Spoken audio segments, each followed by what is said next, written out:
So I went to several garage sales today. Um, I'd been to four or five, and I hadn't found any video game related items. And I got to one, and they had one of those Dance Revolution dance mats and game, and they only wanted $2 for it. So I didn't particularly want that game, but I figured for $2 I could trade it, and I'd probably get $10 for it or something. So why not?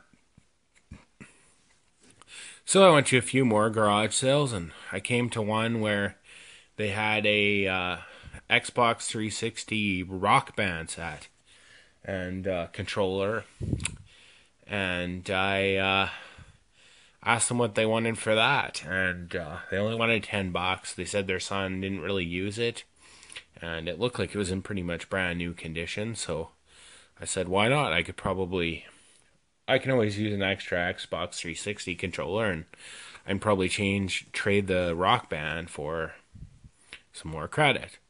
I went to another garage sale and got 10 for the Xbox 360, which I wanted to keep. I paid $2 for that. So I loaded it all up in my Jeep and brought it home, and I decided to keep the controller in the 1010 game. So I brought those inside, and I took the Rock Band set and the Dance Revolution game to the game store in my town, and they decided to give me $36 in credit for it. So I was looking around the store there, and I looked way up on the shelf, and they had a Vic 20.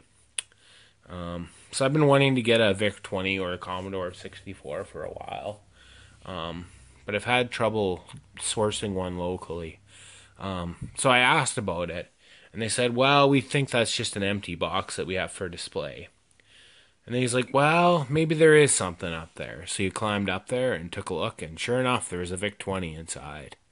So he went on the computer, and he said, well, I think these are selling for about $50 on eBay with shipping. So we decided that $40 would be a fair price. So, I mean, I basically paid for it with the trade. So all total, I spent, I think, $14 at the garage sales on that stuff. And I ended up with a Vic 20 computer in the box, and a Xbox 360 controller, and a copy of 1010 for the Xbox 360. So I thought that was a pretty good day. So I was just going to do kind of an unboxing video of the Commodore Vic 20.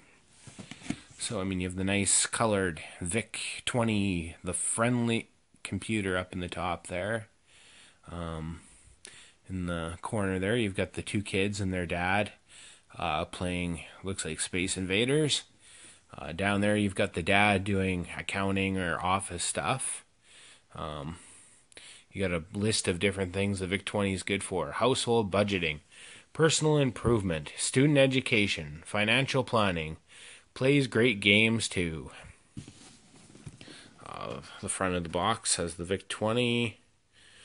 The personal color computer plays great games, does a lot more, with a rainbow coming out of it. So we'll take a look and open it up. The one thing about this Vic 20, you might not be able to see it in the video right now.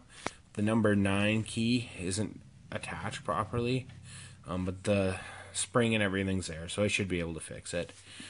So you open up the flap here. You've got a big honking power supply in here. You go over here. You've got a nice, what do they call it, RF switch. Out the bag still with it. The RF switch looks brand new.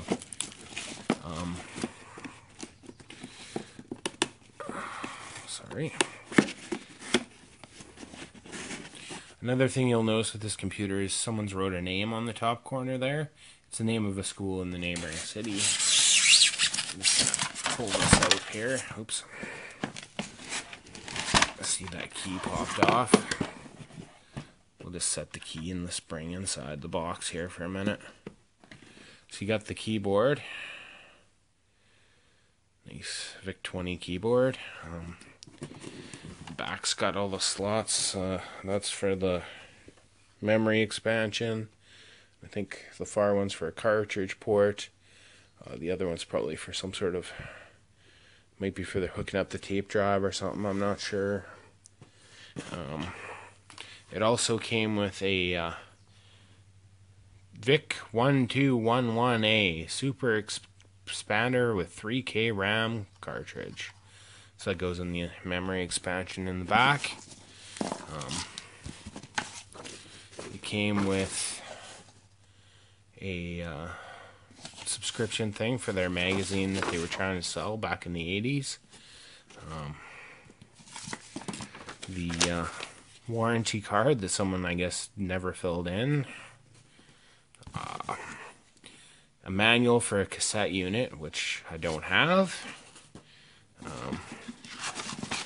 What's really interesting is it came with a price list of different Vic components and cartridges. I'll have to really look at that. That's kind of neat.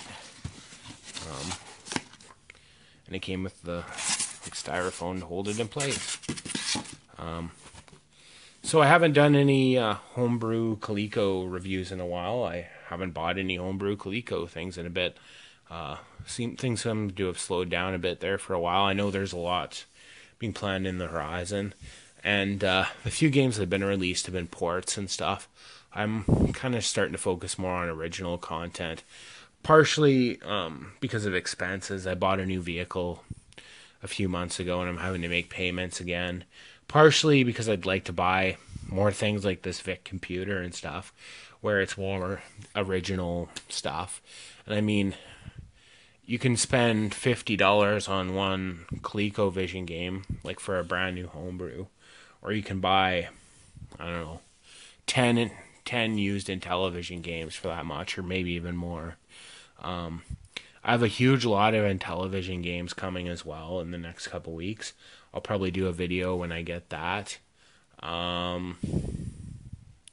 Yeah, so there'll be more videos on the horizon. There probably won't be any homebrew ones for a little bit yet. But I'm sure come fall or late summer there'll be some more.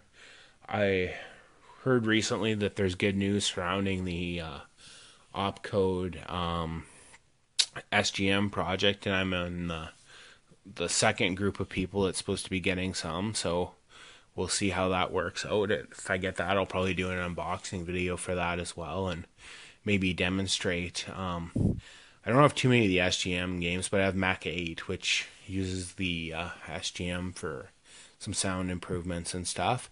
So yeah, if you like this video, remember to subscribe and hit the like button. There'll probably be another video up in a couple weeks.